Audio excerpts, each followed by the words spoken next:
తాకట్లో ఉన్న మీ బంగారాన్ని విడిపించి ఆ రోజు ఆన్లైన్ రేటుకి కొంటాం. Sharma gold company. శ్రీమాత్రే నమః. ప్రస్తుతం మనం ఉన్నాము శ్రీ శ్రీ శ్రీ ఆనంద శివకామేశ్వరి సన్నిధానంలో. మనతో పాటు ఉన్నారు మాతాజీ శ్రీ శ్రీ శివకామేశ్వరి ఆనందమయ్య అమ్మ. అమ్మతో మాట్లాడదాం. అమ్మ నమస్కారం. శ్రీమాత్రే నమః. శ్రీమాత్రే నమః. అమ్మ, శ్యామల నవరాత్రులు ఎన్ని సందేహాలంటే, శ్యామల నవరాత్రులు గుప్త నవరాత్రులు అందరూ చేసుకోవచ్చా? చేసుకుంటే కనుక అంటే ఇంట్లో చేసుకోవచ్చు అని అంటే ఏ విధంగా చేసుకోవాలి? ఫోటో పెట్టాలా, కలశం పెట్టాలా? ఇప్పుడు ఆశ్వేజ మాసంలో వచ్చే దసరా శరన్నవరాత్రులు లాగానే ఈ నవరాత్రులు చేసుకోవాలా? మేమేం ఉపాసన చేయట్లేదండి, లేకపోతే మేము గురుముఖంగా ఎటువంటి మంత్రం తీసుకోలేదండి, అమ్మవారి ఉపాసనలో లేవు, అయినా సరే శ్యామల అమ్మవారికి చేయొచ్చా? ఎటువంటి నైవేద్యాలు పెట్టాలి? ఎలాంటి రంగు ఇక్కడ ప్రధానం? ఇవన్నీ ప్రశ్నలు ఉన్నాయి, మరి మీరే చెప్పాలి. తప్పకుండా తెలియజేస్తానమ్మా, తెలుసుకోవాలి కూడా అందరూ. ఎందుకంటే రకరకాల వార్తలు వింటున్నాం అమ్మవారి గురించి. ఇది భక్తో ఏదో తెలియకుండా ఆవిడ్ని ఎంతో కొంత మనం అందరూ మాట్లాడే రకంగా చేసేస్తున్నాం. అవునా? అంతే కదా. అప్పుడే మొన్న ఎవరో చూడండి, ఏంటో గట్టి గట్టిగా అరుస్తున్నారు, నేనే అమ్మవారిని అంటున్నారు. నిజంగా అమ్మ కనిపిస్తే అమ్మా అసలు మాట్లాడడానికి ఏముంటుంది? దానికి ఉదాహరణ మూక కవి.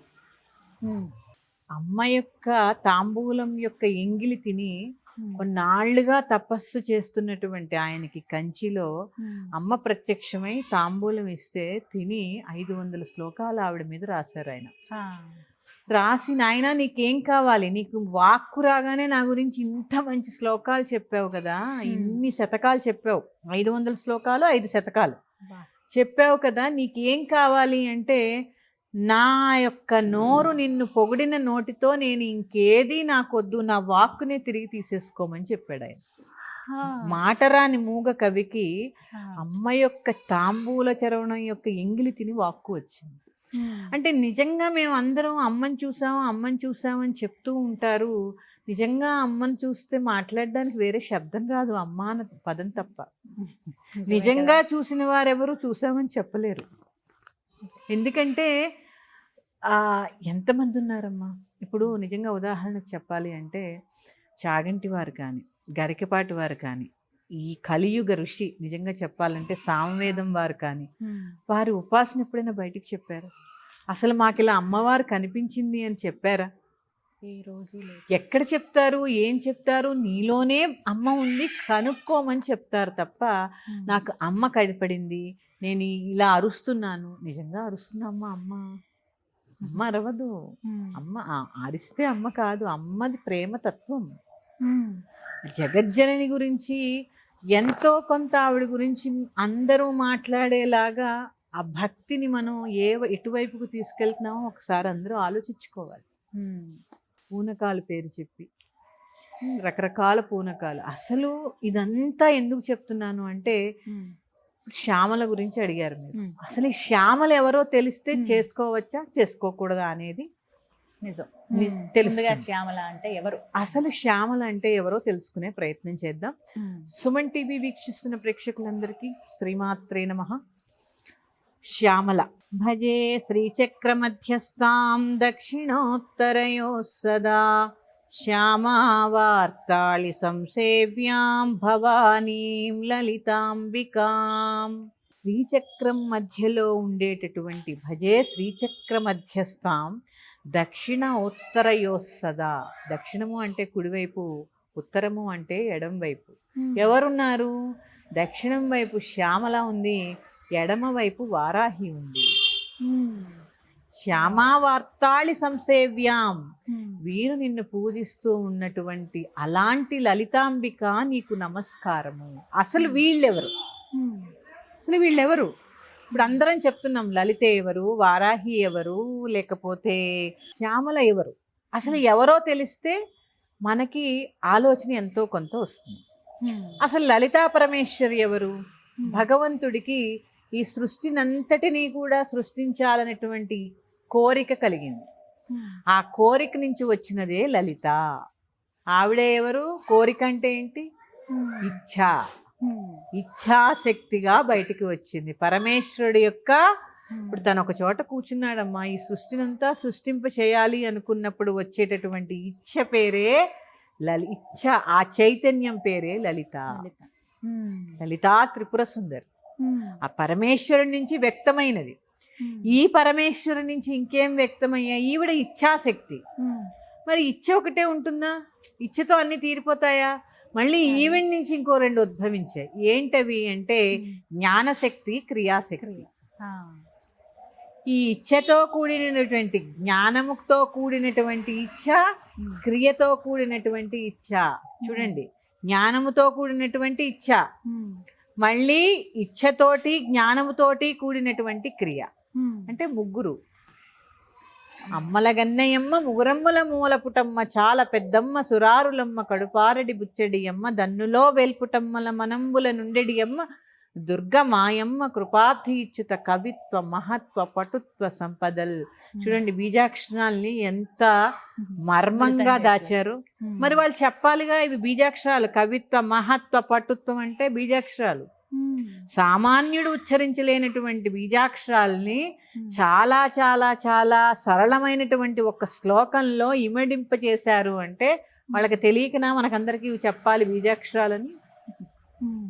చూడండి, దుర్గమ్మవారి గుడి మీద ఉంటుంది అది బీజాక్షరాలమ్మ. ఆ 3 కవిత్వ, మహత్వ, పటుత్వ అనేది ఆ 3 బీజాక్షరాలు. మరి ఈవేళ మనం ఏం చేస్తున్నాం? ఈ 3 ఇచ్ఛాశక్తి, జ్ఞానశక్తి, క్రియాశక్తి. కవిత్వము అంటే జ్ఞానశక్తి, మహత్తు అంటే ఇచ్ఛాశక్తి, పటుత్వము అంటే క్రియాశక్తి.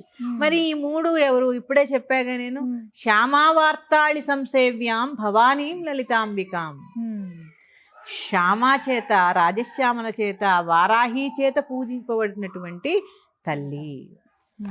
అంటే ఇక్కడ మరి వీళ్ళెవరు? వీళ్ళిద్దరు ఎవరు ఈవిడికి? అసలు త్రిపుర సుందరి అంటే ఇచ్ఛాశక్తి, జ్ఞానశక్తి, క్రియాశక్తి స్వరూపిణి. ఈ వీటికన్నిటికీ అతీతమైనది. ఈవిడ నుంచే అన్ని వ్యక్తమయ్యాయి కదా. క్రియాశక్తి ఇచ్ఛాగా వచ్చి బయటికి ఈవిడ నుంచే కదా అన్ని వ్యక్తమవుతున్నాయి. అంటే పరమేశ్వరుడే ఈవిడ, ఈవిడే పరమేశ్వరుడు. పరమేశ్వరుడి నుంచి వ్యక్తమైంది ఇచ్ఛ. ఇచ్ఛ అంటే ఏంటి? కోరిక కలిగింది. కోరిక ఎలాంటి కోరిక కలిగింది? జ్ఞానంతో కూడినటువంటి కోరిక. జ్ఞానంతో కూడినటువంటి కోరిక, జ్ఞానంతో కూడినటువంటి క్రియ. క్రియ చేయాలన్నా కోరిక ఉండాలి. మళ్ళీ ఆ కోరికలో ఏమి ఉండాలి? జ్ఞానం ఉండాలి. నువ్వు చేసే తప్ప ఒప్ప నిర్ణయించుకునే శక్తి నీకు ఉండాలి కదా. ఈ జ్ఞానాన్ని మనకి ప్రసాదించేటటువంటి దేవత పేరే రాజశ్యామల. ఈవిడనే రాజమాతంగి, లఘుశ్యామల ఇలా పిలుస్తూ ఉంటారు. అసలు మరి ఇప్పుడు చెప్పాను, మరి జ్ఞానశక్తి మరి మతంగ కన్యగా ఎలా మారింది? మాణిక్య వీణాముపలాలయంతీం మదాలసాం మంజుల వాగ్విలాసాం మహేంద్ర నిర్జితి కోమలాంగీం మాతంగ కన్యాం మనసా స్మరామి. ఈ మాతంగ కన్య ఎలా అయింది? మతంగ మహర్షి యొక్క పుత్రిక ఈవిడ. అందుకని ఈ మతంగ మహర్షికి ఎందుకు జన్మించింది? ఈ మతంగ మహర్షి పార్వతీదేవి అయినటువంటి హిమవంతుడు ఇద్దరు ఫ్రెండ్స్, స్నేహితులు. గౌతమ ముని యొక్క వంశానికి సంబంధించిన వాడని చెప్తూ ఉంటారు ఈ మతంగ మహర్షిని. కొన్ని పురాణాల్లో ఈయనే శబరి అని చెప్తూ ఉంటారు. ఈ మతంగ మహర్షిను హిమవంతుడు ఇద్దరు ఫ్రెండ్స్ అన్నమాట. అయితే ఈయన హిమవంతుడు ఈయన దగ్గర ఫ్రెండ్స్ కదా, నా కూతురు అలాగా, నా కూతురిలాగా పార్వతీదేవి కదా అని చెప్పి బాగా చెప్తూ ఉంటారు. చెప్పేసరికి ఈయనకు కొంత ఈర్చగలుగుతుంది. కలిగి అమ్మ కోసం తపస్సు చేస్తాడు. ఇప్పుడు నా స్నేహితుడు హిమవంతుడు ఇలా అంటున్నాడు కదా, అమ్మని ప్రత్యక్షం చేసుకోవాలి అని చెప్పి అమ్మ కోసం తపస్సు ప్రారంభిస్తాడు. కఠోరమైన తపస్సు చేసిన తర్వాత అమ్మ ప్రత్యక్షమయ్యి, ఏంటి నాయన, ఏం కావాలి నీకు అని రాజశ్యామలాదేవి యొక్క తపస్సు చేస్తారు. ఆయన నీకు ఏం కావాలి అంటే, ఇట్లా హిమవంతుడు వచ్చినప్పుడల్లా పార్వతీదేవి గురించి గొప్పలు చెప్తూ ఉన్నాడు, నాకు కూడా నువ్వు కూతురివైతే నాకు అలాగే ఉంటుంది కదా, నువ్వు నా కూతురి కింద జన్మించు అని చెప్తారు. ఆవిడే మతంగ కన్య కింద మతంగ మహర్షికి ఆయన భార్యకి కలిగినటువంటి ఆడ సంతానం కన్య ఎవరు అంటే ఈ శ్యామల లేదా మాతంగి. మాతంగి అంటారు. అందుకే మాతంగి. తర్వాత ఈ కోయలు ఎవరైతే ఉన్నారో వాళ్ళందరికీ కూడా దేవత కింద ఈవిడ్ని భావిస్తూ ఉంటారు కొన్ని ప్రాంతాల్లో. ఇలా చూసుకుంటూ వెళితే మరి అసలు ఈ మాతంగే శ్యామల, శ్యామలే మాతంగా, ఈ శ్యామలే సరస్వత. సరస్వతి అని కూడా అంటూ ఉంటారు అంటూ ఉంటారు. ఈ సరస్వతీదేవి యొక్క మూల రూపమే రాజశ్యామల, వారాహి యొక్క మూల రూపమే లక్ష్మీదేవి. అందుకే విష్ణుమూర్తి వరాహ అవతారం ఎత్తితే వారాహి కింద ఉద్భవించింది. లక్ష్మీదేవి ఎక్కడికి వెళ్ళినా ఆవిడే కదా భార్య కదా, వారాహి కింద అవతరించింది. ఎవరో కాదు, భూలక్ష్మి, భూదేవి అన్న లక్ష్మీదేవి అన్న వారాహి అన్నమాట.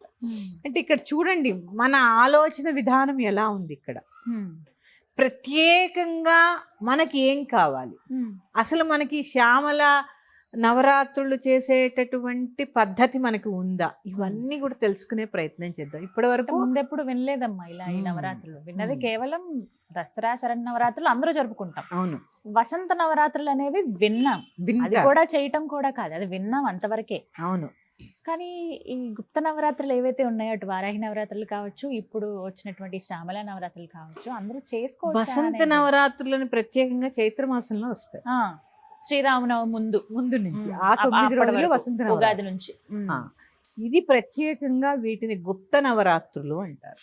అంటే ప్రత్యేకించి ఉపాసనలో ఉన్నవాళ్ళు గుప్తంగా చేసుకునేటటువంటి నవరాత్రులు. ఇది ఒక రకంగా అందరికీ తెలియడం సంతోషపడే విషయమే. కాకపోతే దీన్ని ఏ విధంగా చేయాలి, ఎంతవరకు మనం చేయాలి, ఒక గృహస్థుగా ఏ నియమాలు పాటించాలి మనం అందరం తెలుసుకోవాలి కదా. ఖచ్చితంగా.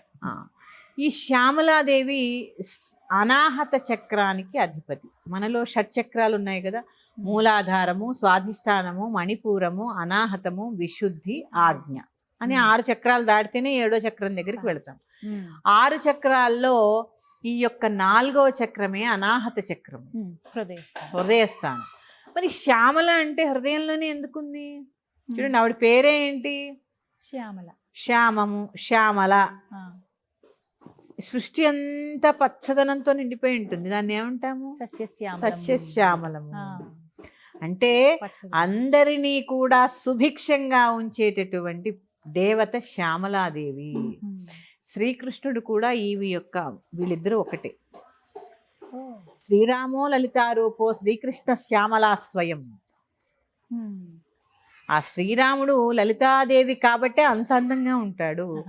శ్యామల ఈ యొక్క కృష్ణుడు ఇద్దరు ఒకటే కాబట్టి ఇద్దరు శ్యామవర్ణంతో ఉంటారు. శ్యామవర్ణం అంటే నలుపమ్మా, నలుపు నల్లగా ఉంటారు. ఆవిడ ఎక్కడ ఉంటే అక్కడ సుభిక్షంగా ఉంటుంది. ఆ సుభిక్షం అంటే నీ జ్ఞానంతో కూడినటువంటి పనులు చేస్తూ ఉంటే సుభిక్షంగా ఉంటావు. మరి ఈ దేవత ఏమిస్తుంది అంటే జ్ఞానాన్ని. అలాగే సంగీత ప్రియ ఈవిడ పేరు. ఆవిడ మీ చిలకలు వాళ్తూ ఉంటాయి. ఎప్పుడైనా చూసారా మీరు? శ్యామలాదేవి వీణ వాయిస్తూ ఉంటుంది. మనం చెప్పుకున్న మాణిక్య వీణ ముపలాలయంతి, ఆ మాణిక్య వీణ వాయిస్తూ ఉంటుంది. ఆవిడ భుజం మీద చిలకలు వాళ్తూ ఉంటాయి. మధురైలో కూడా అమ్మవారి ఈవిడ పేరేంటి అంటే మంత్రిని అంటాం మనం. అవునా? మంత్రిని అంటే లలితాదేవికి మంత్రదేవత. అంటే మంత్రిని అంటే మంత్రి అనుకోండి, మంత్రిని. భండాసుర వధలో అమ్మ శ్రీచక్రంలో ఆవిడ ఒక్కావిడే ఉన్నారు. శ్రీచక్రాధిష్టాన దేవతగా ఆవిడ ఒక్కావిడే ఉన్నారు.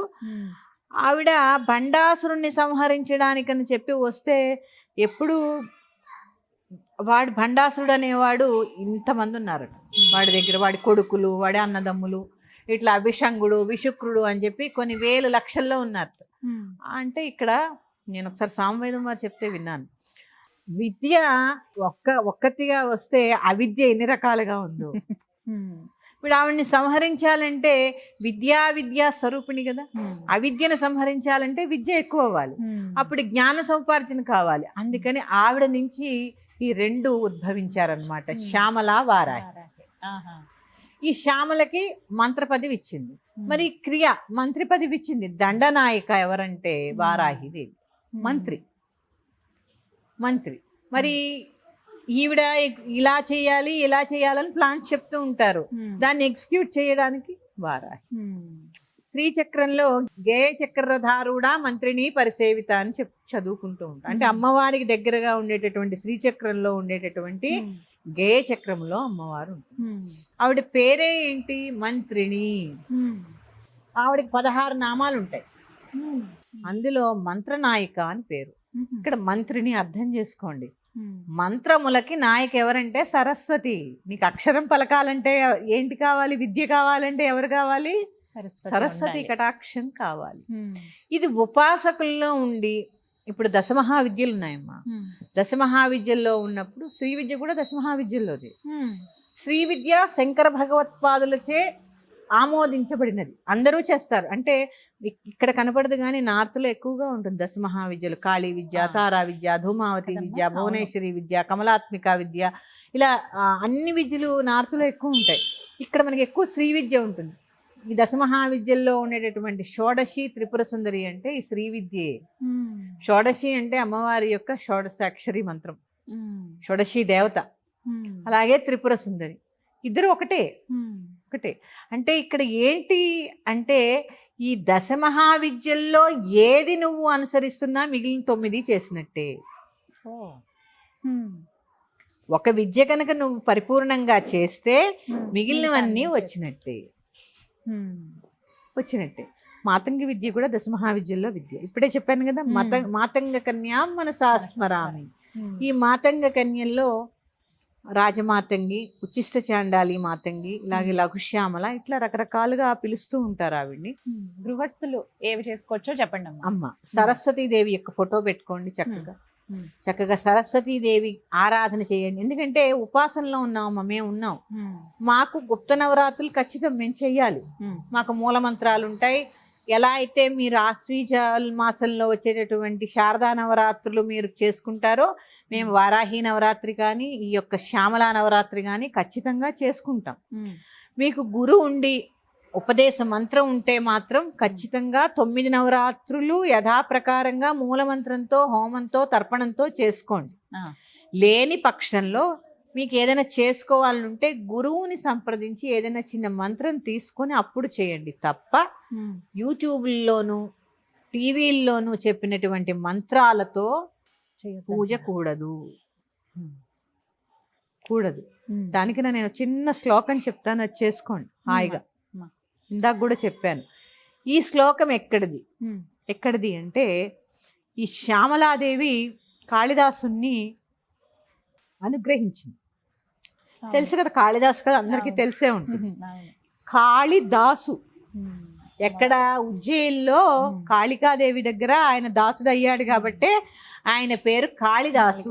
బీజాక్షరాలు రాస్తుంది. అంటే ఇక్కడ ఎలా దాసు అయ్యాడు? ముందు ఆవిడ ఏం చూడండి, చతుర్భుజే చంద్రకళావతంసే కుచోర్ణతే కుంకుమరాగశోణే పుండేక్షుపాశాంకుశ పుష్పబాణహస్తే నమస్తే జగదేకమాతః. ముందు దర్శనమిచ్చింది ఎలాగా? ఒక చేతిలో పాశం, ఒక చేతిలో అంకుశం, ఒక చేతిలో చెరుకు విల్లు, ఒక చేతిలో పుష్పబాణాలు దర్శనం ఇచ్చింది. మొదటి శ్లోకం చూడండి. రెండో శ్లోకానికి వచ్చేసరికి వెంటనే ఆవిడ దర్శనం చూడండి శ్యామలగా. ఎందుకంటే నాకు విద్య కావాలని అడిగాడు ఆయన.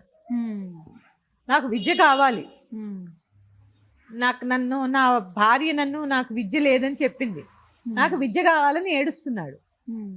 అప్పుడు విద్య కావాలి అని ఆయన అడిగినందుకు ఈ చెప్పాను కదమ్మా, ఇచ్ఛాశక్తి నుంచే జ్ఞానశక్తి వచ్చింది. ఈ ఇచ్ఛాశక్తి ఏమైంది? జ్ఞానస్వరూపిణిగా దర్శనం ఇచ్చింది. అందుకే ఏం చెప్పారు?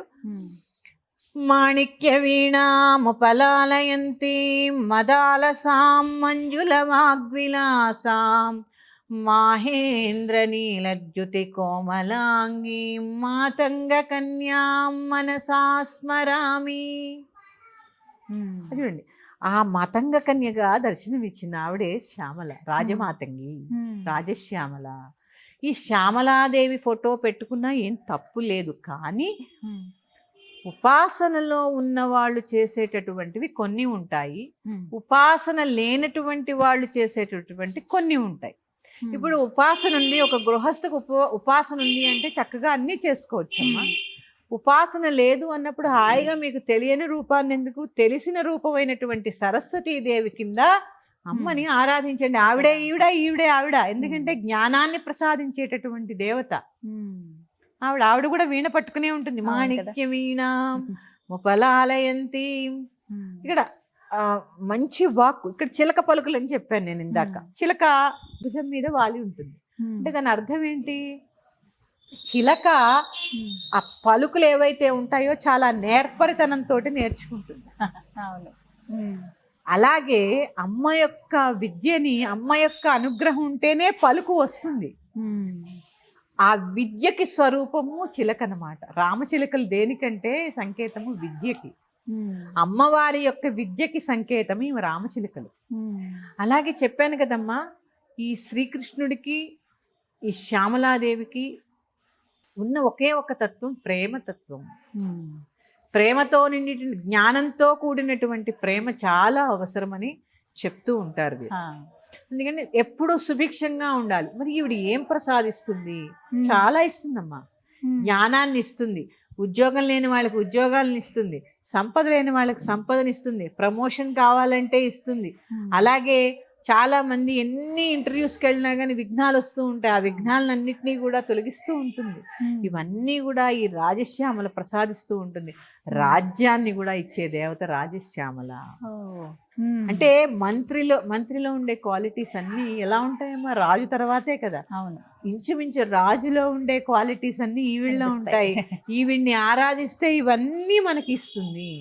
మీరు శ్యామలాదేవి కింద ఆరాధించుకోలేకపోయినా చక్కగా సరస్వతీదేవి యొక్క ఫోటో పెట్టుకోండి, రోజు సాయంత్రం పూజ చేసుకోండి, రోజు కాసిన అటుకులు బెల్లం నివేదన చేయండి.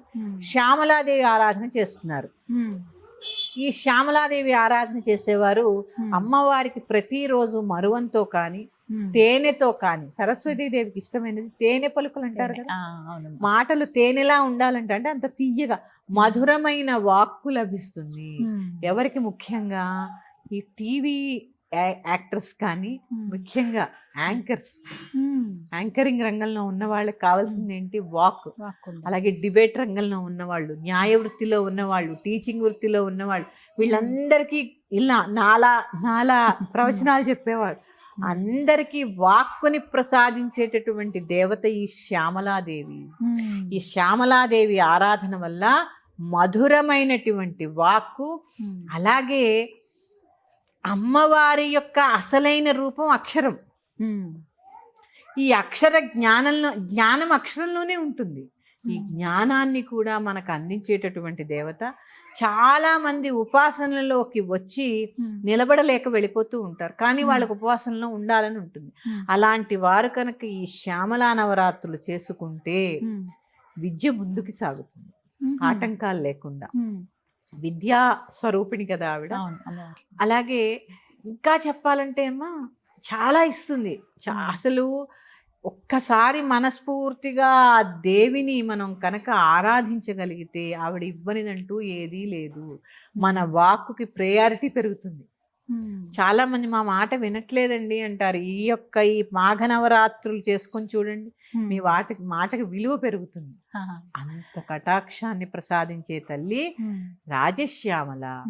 ఈ శ్యామలాదేవిని చాలా మంది ఏంటంటే వీళ్ళందరూ ఉగ్రదేవతలండి, ఆరాధన కూడదు అంటారు. అసలు దేవతకి ఉగ్రం అంటూ ఎక్కడుంటుందమ్మా? ఎవరో బండాసుడు అనే రాక్షసుడిని వధించడానికి ఆవిడ పుట్టింది లలితాదేవి కింద. ఎక్కడా నీలో అజ్ఞానం పెరిగిపోయినప్పుడు మరి ఆ అజ్ఞాన్ని నశింపజేయాలంటే ఒక దేవత కావాలిగా. ఖచ్చితంగా నాలో అజ్ఞానాన్ని రూపుమాపు అని చెప్పి నువ్వు వేడుకుంటున్నావు కదా. నీలో ఎప్పుడైతే అజ్ఞానాన్ని రూపుమాపాలి అని చెప్పేటటువంటి భక్తిభావం వస్తుందో ఆవిడ ఉగ్రదేవత ఎలా అవుతుంది? అంతే కదా. ఉగ్రదేవతలంతా ఎక్కడ ఉండరమ్మా, మనం ఆపాదించకూడదు. అట్లా ఒక దేవతకి ఉగ్రము, ఒక దేవత లేకపోతే చాలా దాన్ని ఏమంటారు సౌమ్యము, శాంతము అట్లా ఉండదు కదా. మరి ఇప్పుడు అలా చూసుకుంటే నరసింహస్వామిని తీసుకోండి, ఉగ్రదేవత. మనం అందరం పూజ చేస్తాంగా లక్ష్మీ నరసింహస్వామికి. ఇక్కడ వరకు ఆయన హిరణ్యకశిపుణ్ణి చంపడం వరకే ఉగ్రంగా ఉన్నాడు. తర్వాత ప్రహ్లాదుడిని ఎత్తుకున్నాడు హాయిగా సింహాచలం కొండ మీద ఉన్నాడు ఇంకా లక్ష్మీ నరసింహస్వామిగా. ఉగ్రం అంటూ దేవతలకు ఏమీ ఉండదమ్మా. అదంతా మన భావన. అక్కడ నువ్వు ఏ భావనతో పూజ చేస్తున్నావు అనేదే ముఖ్యం. సాత్వికమైన ఆరాధన ఏ దేవతకైనా ఎప్పుడూ మంచిదే, గృహస్థుకి చాలా మంచిది. అందుకే అందరూ దక్షిణాచారంలో ఉండమని అందుకే చెప్తారు. మనకి గృహస్థకి మిగిలిన ఆచారాలతో ఏం పని? నువ్వు హాయిగా సాత్వికంగా ప్రశాంతంగా కూర్చుని ఆ అమ్మ గురించి ఒక గంట జపం చేసుకుంటే చాలు. ఇంతకు మించి ఏం కావాలి జీవితానికి? అంతే కదా. ఎంతసేపు కోరికల వెంట పరుగు పెడుతూ పెడుతూ ఉండడమే. ఆ పరుగు పెట్టక్కర్లే. నువ్వు ఎప్పుడైతే ప్రశాంతంగా ఆ దేవిని ఆరాధిస్తూ ఉంటావో నీకు ఏ సమయానికి ఏం కావాలో అమ్మా నువ్వు ఇక్కడ తడుకోక్కర్లా, వస్తూ ఉంటాయి. అవును. ఎందుకంటే ప్లానింగ్ నీది కదా, ఆవిడది కదా. నీ కర్మను బట్టి కొన్ని అడ్డం వస్తూ ఉంటాయి. ఆ అడ్డంకులు తొలగించి మళ్ళీ నీకు శుభాన్ని ప్రసాదిస్తూ ఉంటాయి. పైగా మనకి సాధనా కాలాలను ఉన్నాయమ్మా. సంవత్సరంలో ఉగాది అయిపోయిన తర్వాత ఆషాఢ మాసంలో వచ్చేటటువంటి గుప్త నవరాత్రులు, తర్వాత వచ్చేటటువంటి శరన్నవరాత్రులు, ఆ తర్వాత వచ్చేటటువంటి ఈ మాఘ నవరాత్రులు, ఆ తర్వాత ఉగాది నుంచి నవమి దాకా వచ్చేటటువంటి లలితా నవరాత్రులు. లలితా నవరాత్రులు ఉన్నాయి తెలుసా మీకు? వసంత నవరాత్రులే లలితా నవరాత్రులు. అంటే ఈ 4 కాలాలు సాధనా సమయాలు. నిజంగా ఉపాసనలో ఉండి ఈ సంవత్సరంలో 4 నెలలు అంటే ఇంచుమించు 60 రోజులు. ఈ 60 రోజులు కనుక మీరు చక్కటి దీక్షతో ఉపాసనలో ఉన్నారు అంటే 300 రోజులు దేనికి లోటు ఉండదు. ఆ గ్రహం బాలేదు, ఈ గ్రహం బాలేదు, ఎటువంటి ఆలోచన ఉండదు. అన్ని సాఫీగా వెళ్ళిపోతాయి.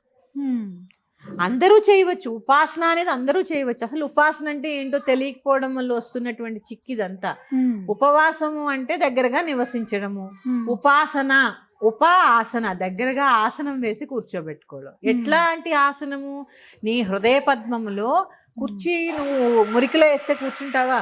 కూర్చోలేం కదమ్మా. ఏ డ్రైనేజ్ దగ్గర లేకపోతే ఏ చెత్త మధ్యలోనో వేసి డంప్ యార్డ్లో కుర్చీ వేస్తే నువ్వు కూర్చోగా. అలాంటి డంప్ యార్డేగా మన మనస్సు. బయటికి శుద్ధంగా స్నానం చేసిన రకరకాల చెత్తతో నిండేటువంటి డంప్ యార్డ్.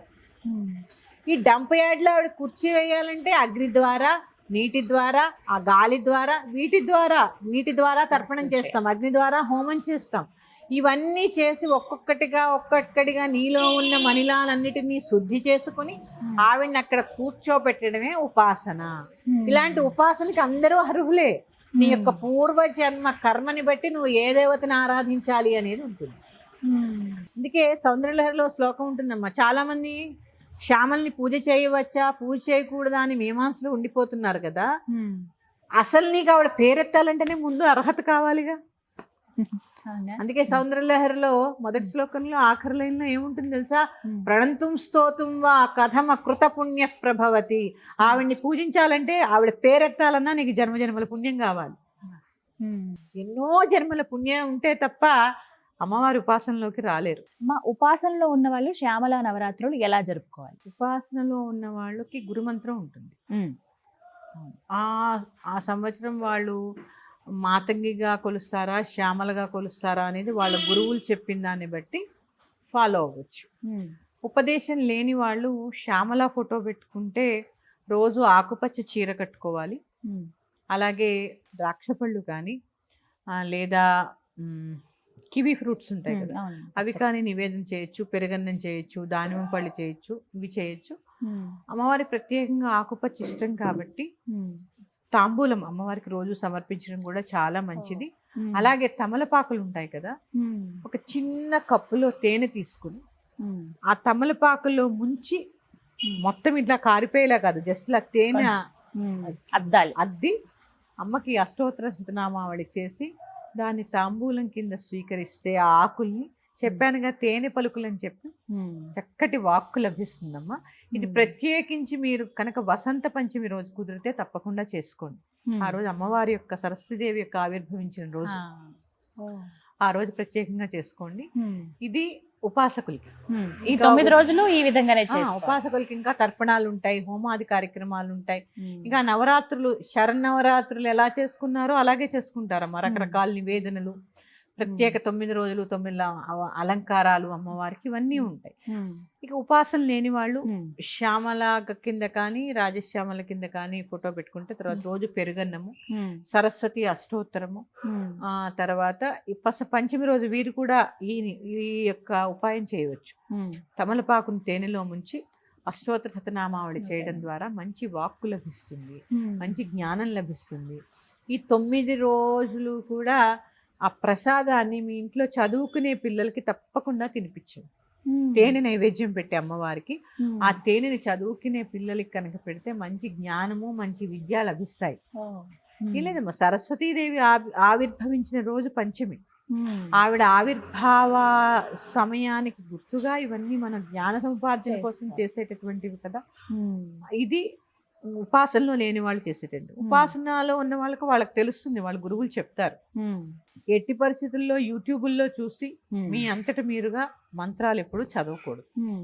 సరస్వతి అష్టోత్తరం వరకు చదువుకోవచ్చం. సరస్వతీదేవి నమో నమః, ఓం శ్యామలాదేవి నమో నమః.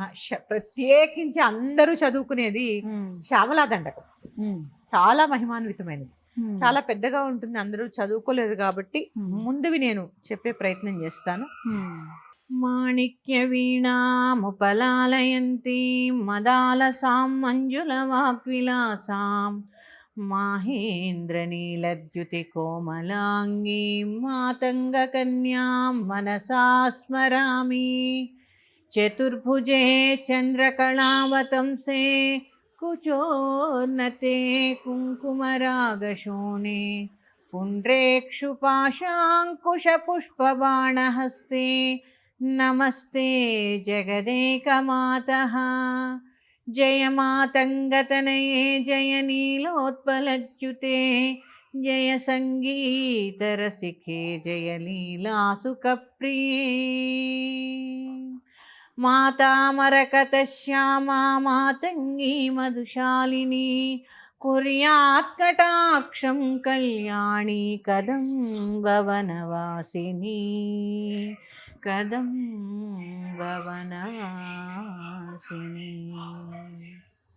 ఇందులో మాణిక్య వీణ అనే శ్లోకంతో కూడా ఉపచార పూజలు చేసుకోవచ్చు అన్నమాట. సరస్వతీదేవికి చేయొచ్చు, ఇది శ్యామలకు కూడా చేయొచ్చు. పంచోపచార పూజల్లాగా చేసుకోవచ్చమ్మా. చాలు. అంటే చెప్తున్నాను కదమ్మా, ఉపాసన పూజా విధి విధానాలు వేరు, పూజా విధానం వేరు. అందుకని గురువు ఉపదేశం ఉన్న వాళ్ళు ఉపాసన వాళ్ళు ఎలాగా మనం చెప్పకపోయినా చేస్తారు. ఉపాసన లేని వాళ్ళ కోసం చక్కగా చేసుకోవడం మాత్రం మానకండి. ఎందుకే చెప్పాను కదా, సాధనా సమయాలు ఇవన్నీ. ఆ యొక్క సమయానికి మంచి శక్తి ఉంటుంది. ఆ శక్తి ఎంతో కొంత మనకి ఉన్నటువంటి ఎంత నెగిటివ్ ప్రపంచంలో ఉంటున్నామమ్మా, ఆ నెగిటివిటీలోంచి మన ఆరా శుద్ధి అవ్వడానికి ఎంతో కొంత ఖచ్చితంగా ఉపయోగపడుతుంది. చక్కగా సరస్వతీదేవికి పూజ చేసుకోండి. ఈ విధంగా శ్యామలా నవరాత్రులు జరుపుకోండి. ధన్యవాదాలమ్మా. శ్రీమాత్రే నమః.